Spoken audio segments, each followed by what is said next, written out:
Of course, understanding the whole map in its totality is always the best way. But it's not always easy to find people who can say, listen, I can tell you the whole story from the beginning to the end.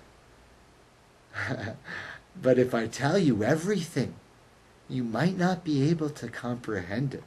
And it might cause you to reject it and then leave what you think is falsehood when it's actually the truth. And I'm saying to you that this is the reality of what we call Islam, full submission to the knowing. But it sounds so strange and so gharib, so new and outer worldly to you, that people before me, like Ibn Abbas has said, if I tell you it, what it all means, you might just freak out and then reject the faith because you're not ready to handle the truth yet, my brothers and sisters. But I'm giving it to you here. Why? Because those of you who follow me, I told you, it's time for advanced stuff now. So now we said, let's go back into this patterning of the number 7. We see that it is a pattern and there is a system. It is an organization system in the days, and there are ages. And there is a numbering system, and we're saying that even the chakra system is a possible truth, and that there are 7 major changes in the physical body, from the base chakra all the way to the crown chakra. 7. But those who know something deeper say, oh, it goes further than that. There is an 8th, and a 9th, and a 10th, and 11, and a 12. There is a fuller chakra system. There is a 13th that leads to ultimate oneness. Really? It gets deeper to a farther counting system? Ooh, that sounds strange. Is all of this in Islam, or is this the New Age stuff? Well, let's go back to some interesting concepts. We talk about this concept of 7, 7 being a lucky number 7. We're looking for good things in the number 7. Is there a blessing in the number 7? Well, we talked about Christianity and Genesis and 7 being 7 ages, but even in Islam, let's go straight to the Book of Allah. Is there any proof to reinforce the number 7? The very first chapter of the Quran is called what? The opening, the introduction, the opening of the Quran, the al-Quran, the mother of the book, that which is recited in every circuit of prayer, that which is the most important part of the Quran, the mother, the heart, the spiritual connection of the Quran. That which is called Sab' al-Mathani, the 7 oft repeated, the 7 cycles reenacted, the 7 stages reinforced, the patterning of 7 in continuous loop, as-Sab' al-Mathani, the 7 system reinforcing itself. Oh, my brothers and sisters, it's always been there, but most people don't tell you what's really going on. The 7 oft-repeated verses is the mother of the book, is the connection to the heart, is the essence of the prayer, is the essence of the whole recital of the word itself. Today we're not going into the tafsir of Surah Al-Fatiha or the opening of the Quran, but I'm just giving you it in the patterning of 7 so that you can see it's always been there. From the beginning of Genesis, it should be there in the opening of the book of the Quran, should it not? The pattern has to be consistent. Now we said if you've been with me on this story, then we understand what happens in the game.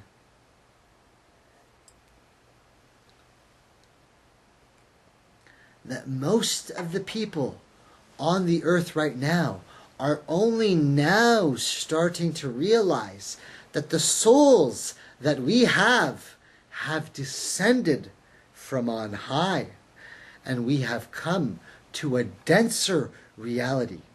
We are not evolving from down to up. We had devolved. This concept in society is on the leading edge of what they call the truth of devolution or de-evolution, that society devolved, and we're just starting to realize that we have actually come from more advanced times and higher levels of civilization. This concept in modern disclosure community, in modern New Agers, in modern studies, is a specific field. God, okay, let's go into some really crazy stuff. Because I give you some strange disclosures and I talk about the weirdest and wildest stuff. And so here I'm going to tell you some really strange things going on your earth that you don't even realize is happening. Of course, we talk about the war on terror being a false flag and a false deception and a misguidance. But we want to focus on the patterning of 7. And then we say, okay, there are many false flags and false wars and false deceptions in our modern age from our modern times. The new war on terror is just a new recreation of this new media system. What's the last one? The war on drugs, right? The war on drugs. If you study the economic system, and we're not getting into the false economic system and the banking system today, that's for another time, brothers and sisters.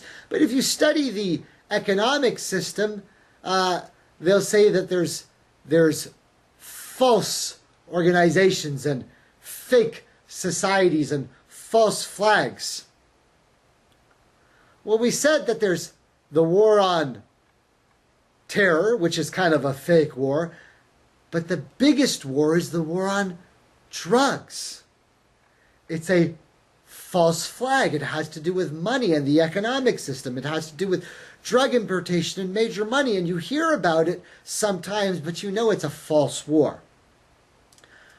Do you realize that the next biggest trading industry on the earth, the next biggest underground that you don't hear about, what is the next biggest underground? Well, people will say, well, if it's after drugs, then it has to be what? The mafia, organized crime, prostitution? That comes less down on the list. Pharmaceuticals? No, that comes down on the list. See, what most people don't realize is after the war on drugs, which is the #1 economic source of trade on this earth, people think then the next may be what? Weapons trades, illegal arms trades? No. There's something higher than that that gets traded more than anything else in the underground market. It's not prostitution. It's not the mafia.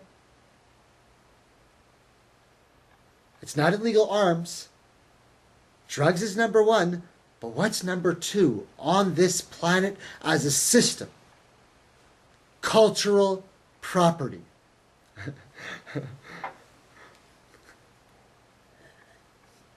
You're thinking, cultural property? What are you talking about, Brother Salim? What are you talking about, cultural property?